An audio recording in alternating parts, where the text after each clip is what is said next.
nous prie le Seigneur. Nous avons besoin de Dieu ce soir. Amen. Besoin que Dieu parle dans nos cœurs. Amen. Amen. Que Dieu nous relève. Alléluia. Alléluia. Alors nous prions tous ensemble, nous nous inclinons. Et je vais demander à Alain de pouvoir prier pour toi. Amen. Amen. Pour la gloire éternelle, merci pour ces moments que nous passons devant ta présence éternelle. Merci pour ces chants de cantiques éternels. Merci pour cette louange qui t'est due éternelle. Mais combien maintenant, éternel, nous voulons te placer ensemble avec l'église de Bézia. Et tu lui donnes le mot à propos éternel. On ne veut pas un beau message éternel, non, mais on veut une parole qui vienne de toi éternel. Bénis-le, ouègue-le, nom de Seigneur. Parce que nous savons qu'une parole est capable de transformer. Conseiller, de diriger, de relever éternel. Bénis le frère et digne éternel au nom de Jésus. Alléluia. Gloire à Dieu. Gloire à Dieu. Voilà, j'aimerais faire une lecture avec vous. J'invite celui ou celle qui a une Bible entre leurs mains de faire une lecture avec moi. Et nous allons voir dans le livre de Timothée, 2 Timothée 3, verset 1er. Nous connaissons ce verset, nous l'avons plusieurs fois écouté. Voilà ce qu'il dira, la parole de Dieu. Il dira, sachez que dans les derniers jours, il y aura des temps difficiles, car les hommes seront égoïstes, amis de l'argent, fanfarons, hautains, blasphémateurs, et je dirais encore, cruels, méchants, pleins de péchés.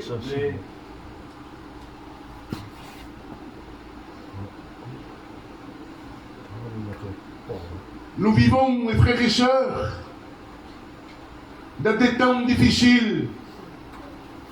Et ça, nous le savons tous. Et plus on s'approche de Dieu, et plus encore, les problèmes sont là. Plus on veut de Dieu, et plus l'ennemi est en train de nous mettre des bâtons dans les roues, comme on dit, pour nous empêcher de venir écouter la parole de Dieu, nous empêcher de prier, nous empêcher d'avoir la communion avec Dieu. Eh oui, l'homme devient méchant. Nous vivons dans un monde plein de haine. Un monde où il n'y a que l'angoisse, que la tristesse, où les gens se lamentent, les gens se mettent à pleurer. J'ai vu des gens pleurer. Et lorsque je leur dis pourquoi tu pleures, et on me dit, je ne sais pas pourquoi. Je suis angoissé. Je pleure, je ne sais pas pourquoi. Ils ne savent pas. Ils ne savent pas. Ils ne savent pas que le péché est là. Que Satan est là. Pour détruire les cœurs. Pour détruire nos maisons. Eh oui, l'homme change. L'homme change. L'homme devient. La Bible le dit, que l'homme est comme une bête. Et pourtant la Bible dit que Dieu cherche un homme intelligent, voire qui cherche Dieu. Mais personne. Les hommes sont là, attirés pour faire le mal. Et un jour, l'homme de Dieu dira, écoutez bien, dans l'Exode 73, l'homme de Dieu, Asaph, il dira, car je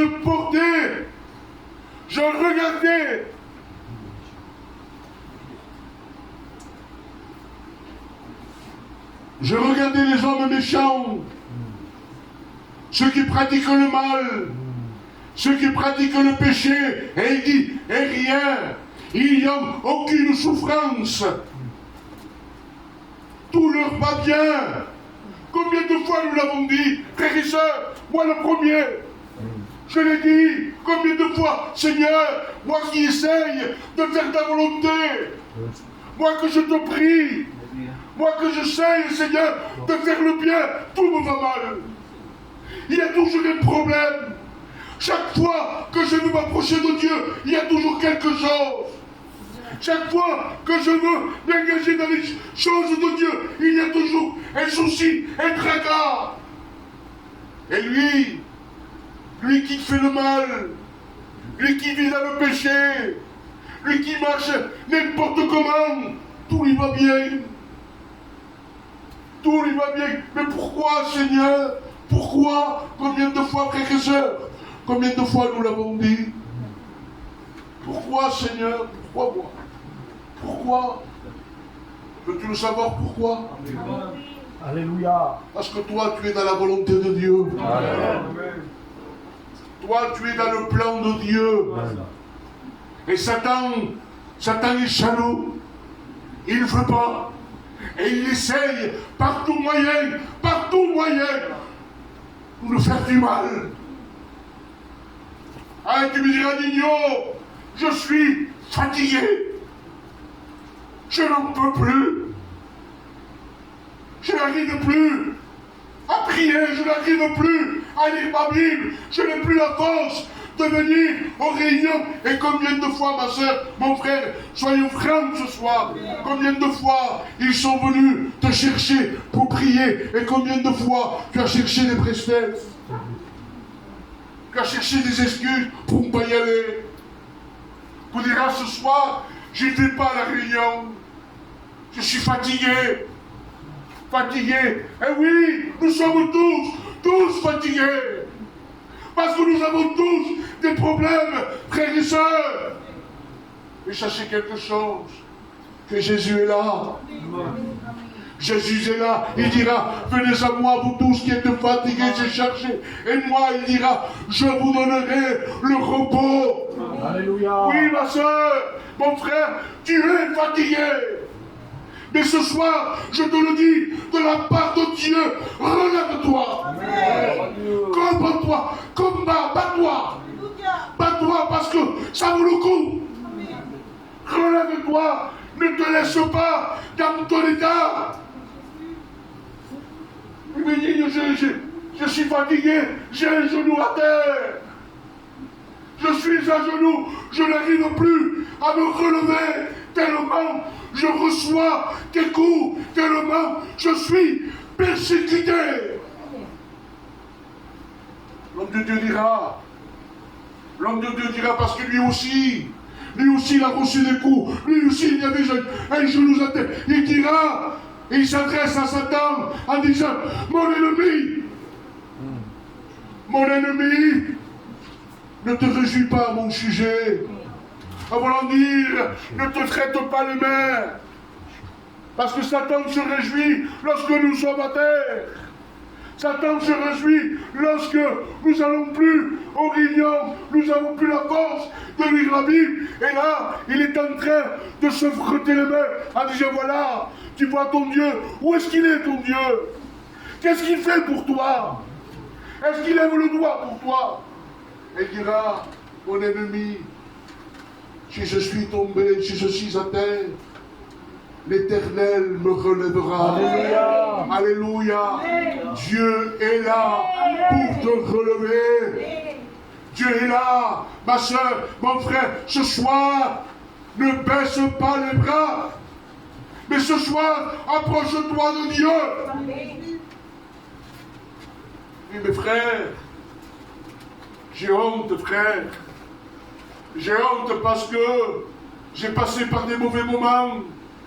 Et pendant un temps, frère, je n'ai plus prié. Pendant un temps, je suis devenu un peu charnel. Pendant un temps, j'ai fait des choses qui n'étaient pas dans la gloire de Dieu. Pendant un temps, j'ai dit des choses qui n'étaient pas à la gloire de Dieu. Et maintenant, comme moment parce que j'ai besoin de Dieu. Je dois prier Dieu. J'ai honte. Dimanche. Laisse-moi te dire ce soir. N'écoute pas cette pensée. Parce que cette pensée ne vient pas de Dieu. Satan, il est là pour te chuchoter à l'oreille et te mettre une montagne de doute en disant ce n'est pas pour toi. Toi tu as péché. Toi tu as fait du tort. Non, il ne faut pas que tu pries. Le méchant n'est pas pour toi. Le méchant est pour lui, pour le frère d'à côté, pour la sœur de derrière, mais pas pour toi. Ne l'écoute pas. Ne l'écoute pas. Parce que c'est un menteur. Et il s'est parlé dans les cœurs. Crois-moi ma soeur, crois-moi mon frère. Ne l'écoute pas. N'aie pas honte ce soir. Parce que le Dieu que nous avons, c'est un Dieu rempli d'amour. Souviens-toi de ce témoignage, je l'ai raconté déjà, de ce témoignage de cet homme qui est dans le centre-ville et qui perd son fils. Il lui lâche la main. Et pendant 3 jours, il cherche son fils. 3 jours d'angoisse, de tristesse, de pleurs.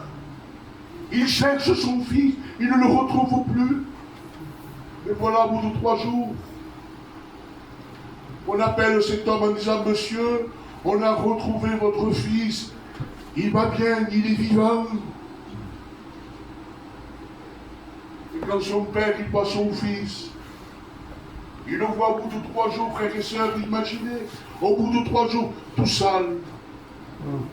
Tout sale. Il ne sentait pas bon peut-être. Plein de boue. Mais ceci n'a pas empêché son père de prendre son fils dans les bras et de l'embrasser. Et oui, parce que c'est un père. Alléluia. Un père qui aime son fils. Ce soir, je te parle de ce père. De ce père qui t'attend avec ses bras ouverts. Et il n'y a plus de 2000 ans qui t'attend. Parce qu'il t'aime ce soir. Il t'aime ce soir. Il ne veut pas. Il ne veut pas ta perte.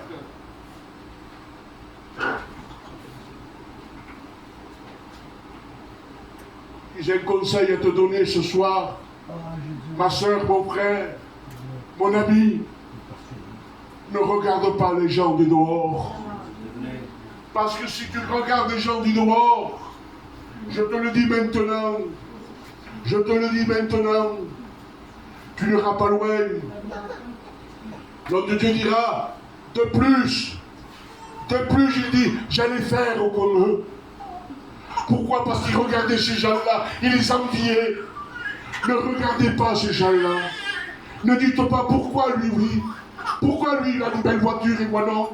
Pourquoi il a des moments et puis moi non? Non! Frères et sœurs, cessons de regarder les choses du monde. Ces choses-là vont passer. Ces choses-là, la Bible dit, tout passera. Tout. Mais il dit, ma parole restera. Amen. Alléluia. Ne regarde pas les gens du dehors. Ne porte pas envie aux gens du dehors. Parce que si tu regardes dehors, si tu regardes le péché, si tu regardes les choses qui ne viennent pas de Dieu, alors automatiquement, je dirais, tes pas vont s'arrêter. Tu ne vas pas aller loin avec Dieu. Frères et sœurs, écoutez bien. Et ceci n'est pas dans mon message, mais il me vient à l'esprit.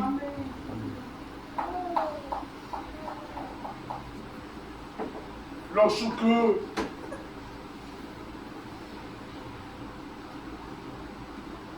on va dans la maison de l'autre, et qu'on lui dit l'autre, Bestem, va-t'en, sors de Sodome et Gomorrhe. Parce que Dieu va frapper. Il va frapper Sodome et Gomorrhe, va-t'en. Mais surtout, il dira, surtout là, ne regardez pas derrière.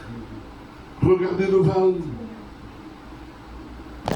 Et nous savons tous, frères et sœurs,